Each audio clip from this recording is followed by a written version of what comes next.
Bienvenue dans cette série spéciale Open Startup réalisée et enregistrée en direct de Vivatech 2025, le plus grand salon tech d'Europe.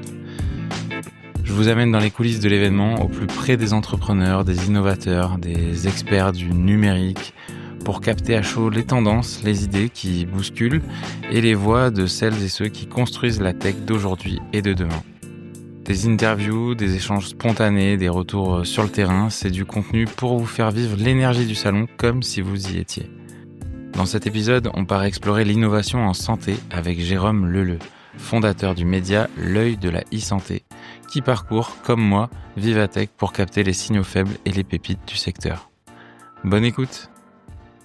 C'est la beauté de Vivatech, on croise des visages incontournables dans leur domaine et j'ai la chance aujourd'hui d'avoir un spécialiste de la e-santé en France au micro et surtout quelqu'un que j'apprécie beaucoup. Bonjour Jérôme, comment vas-tu? Salut Guillaume. Bah écoute, très bien, tu vois, comme tu dis, on court, on passe dans les couloirs et on voit plein de têtes sympas et tu en fais bien sûr partie. Donc je suis très, très heureux d'être ici.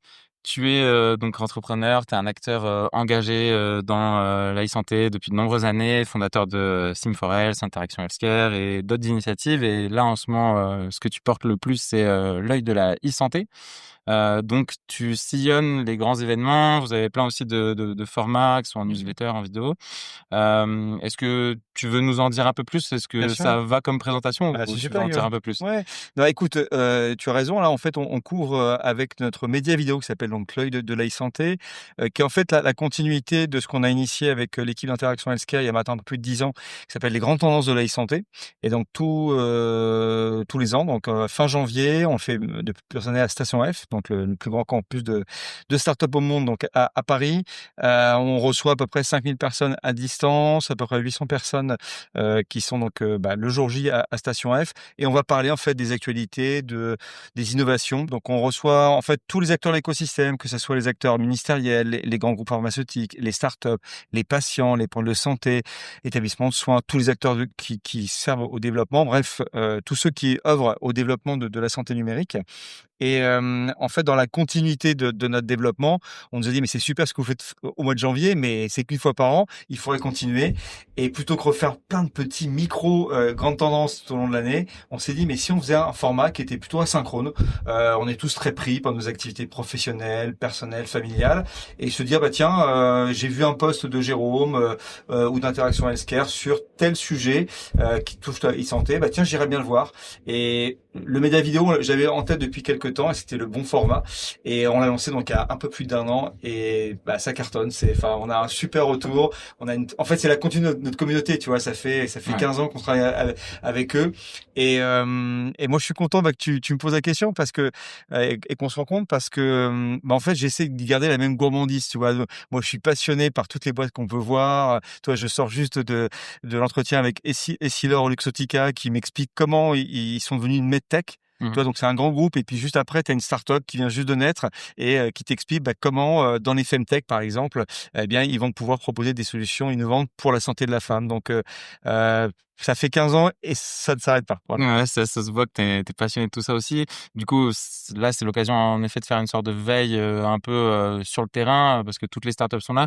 Je crois que je l'ai vu sur ton post LinkedIn, vous avez recensé 245 acteurs Ouais. e-santé. Quelle typologie de solutions se dégage? Est-ce qu'il y a des tendances particulières? Là, tu viens de parler du sujet Femtech qui a carrément un corner là cette année. C'est quoi donc les grandes tendances là en ce moment? Écoute, tu l'as, alors si on prend sur la partie santé, alors comme tu dis, il y a beaucoup de choses cette semaine sur le de la santé. Là, on parle sur Vivatech, mais tu avais Campus Style de Paris Santé Campus, qui est un lieu emblématique de la e-santé. Tu avais IMSS Europe, qui est tous les acteurs techno, de la santé, donc tu vois, sur la même semaine. Donc il y a beaucoup de choses et tu as en fait les 3 grandes tendances, c'est que j'ai parlé notamment ce matin dans un cadre d'un congrès sur l'oncologie, comment la e-santé est en train de changer la prise en charge des patients atteints de cancer. Tu as forcément l'IA qui est partout et on le voit à Viatech, là, c'est partout dans tous les secteurs. Clairement. Mais tu l'as vraiment dans la santé, il y a plein de structures qu'on a pu rencontrer. Tu as par exemple les biomarqueurs. Donc les biomarqueurs, c'est tout ce que tu vas avoir avec ta montre connectée, ce que tu as avec ton smartphone, qui va capter en fait des éléments biologiques. Et en fait, par exemple, tu as des startups qui se développent pour avec la voix, avec ton podcast, c'est l'organe que tu utilises, eh ben, tu peux en fait détecter avec la voix si tu peux avoir, eh bien un diabète. Donc toi, moi Incroyable. je suis diabétique, je le cache pas parce que je trouve que c'est important d'en parler aussi sur les pathologies chroniques. Bah, ça peut être un élément, important grâce à la voix. Il y a aussi des sujets autour de l'oncologie.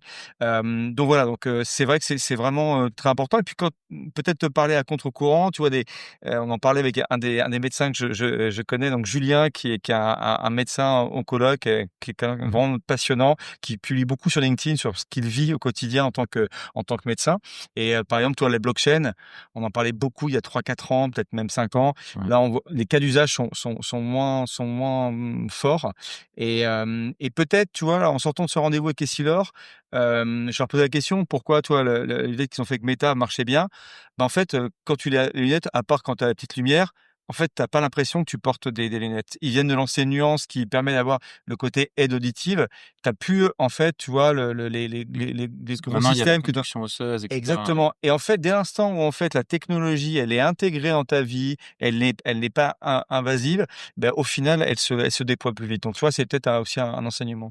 Ouais, c'est intéressant parce que pendant longtemps, moi, je trouvais que le marché de l'e-santé, il était parfois très tech, voire enfin très deep tech et des fois, j'avais l'impression qu'il y avait un décalage entre les innovations et ce que peut-être le marché était prêt à avoir et là, ce que tu dis, en fait, c'est que il y a maintenant beaucoup plus de choses qui vont servir des vrais cas d'usage concrets et tout, toi, tu observes aussi ce truc-là de plus maturité, Oui. aussi? Oui, tu fais un bon constat. Alors, les deep tech continuent, c'est-à-dire Oui. qu'il y a des et parce qu'on parle de science, on parle aussi parfois pour créer, tu vois, des médicaments, je parlais de l'IA, par exemple, de l'IA générative.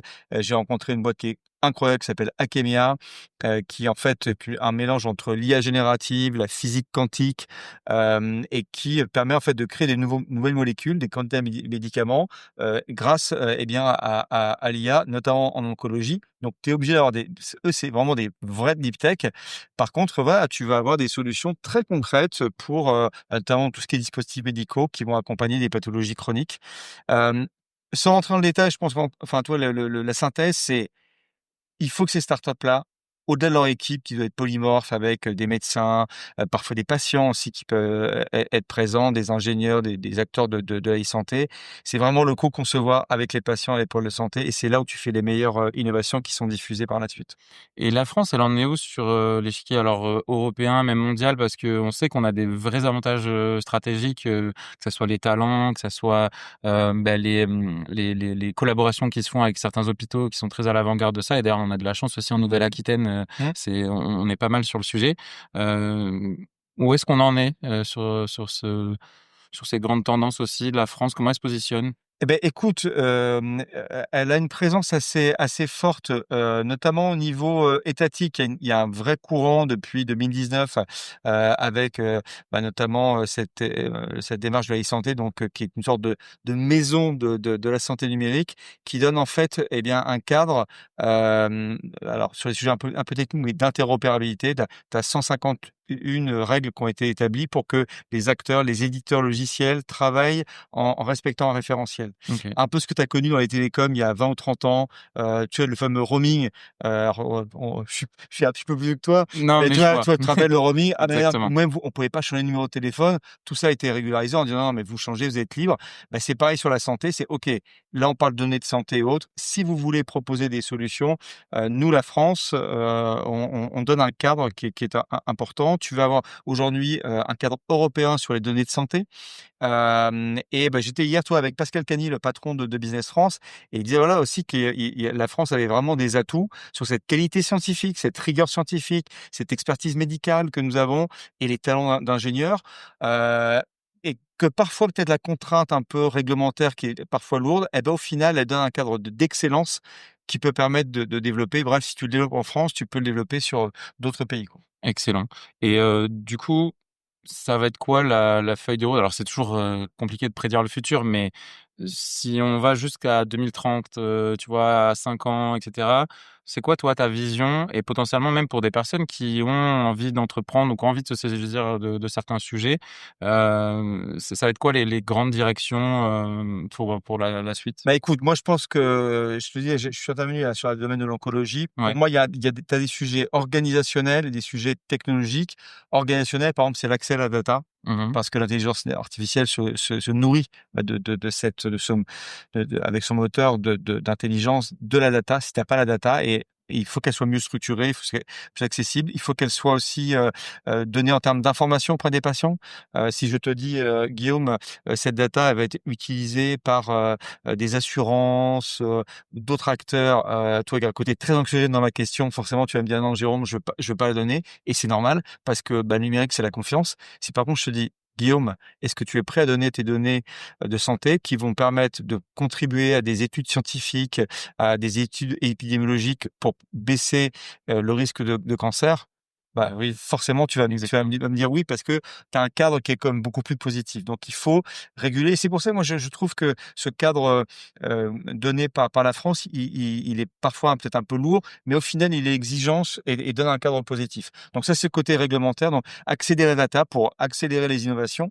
Et puis le deuxième, c'est plutôt, bah, sur les innovations. Alors c'est vrai qu'elles vont être de plus en plus, profondes et avec l'IA, il y a tellement de possibilités que là, les 5 minutes qui viennent vont être juste passionnantes. Ouais, c'est clair. Franchement, c'est impressionnant quand même sur, ce Vivatech, on sent que c'est devenu même pas une tendance, quoi, c'est une évidence pour tout le monde et c'est assez renversant.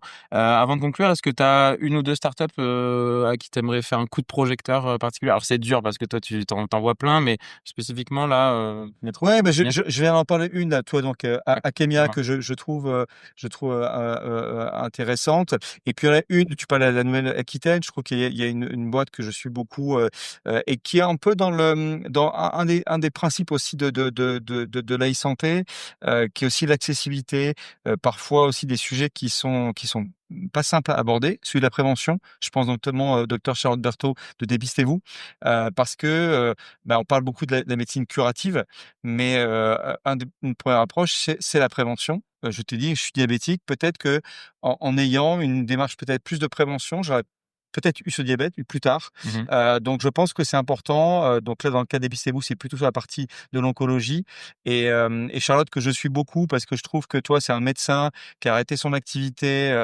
elle était à Bergonié, pour en fait, bah, voilà, se consacrer complètement à une aventure entrepreneuriale, et quand tu as des personnes qui, dans le cadre de leur travail, ont eu accès à l'application Dépistez-vous et ont pu en fait, bah, détecter malheureusement un cancer et heureusement tôt pour une prise en charge, tu sauves des gens. Et je me dis, tu vois, là on parle d'une application, c'est pas de la deep tech, mais c'est juste une application qui est bien faite, qui connaît bien parce qu'elle est faite par un pôle de santé, par un comité scientifique. Donc voilà, donc c'est un coup de projecteur parce que la prévention, le contexte et le financement, il est complexe, mais tu as des gens qui se battent comme le fait Charlotte et toute son équipe.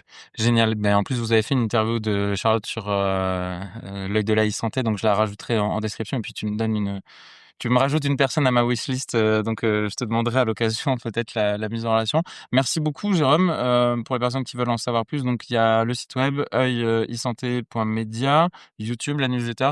On peut rajouter ton LinkedIn aussi où tu es très actif? Ouais, je partage beaucoup de la veille santé et juste, bah, tu l'as dit, hein, sur l'œil de la santé, il y a un documentaire dans lequel docteur Charlotte Berthaud est présent, qui s'appelle «L'oncologie à l'ère numérique».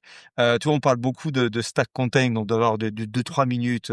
Et ben nous, on a fait un format qui fait un 43 minutes, où c'est vraiment une conviction personnelle que j'ai partagée avec l'équipe. J'ai été accompagné par des gens incroyables. Je pense notamment à Caroline Fourré, qui est notre nouvelle directrice scientifique.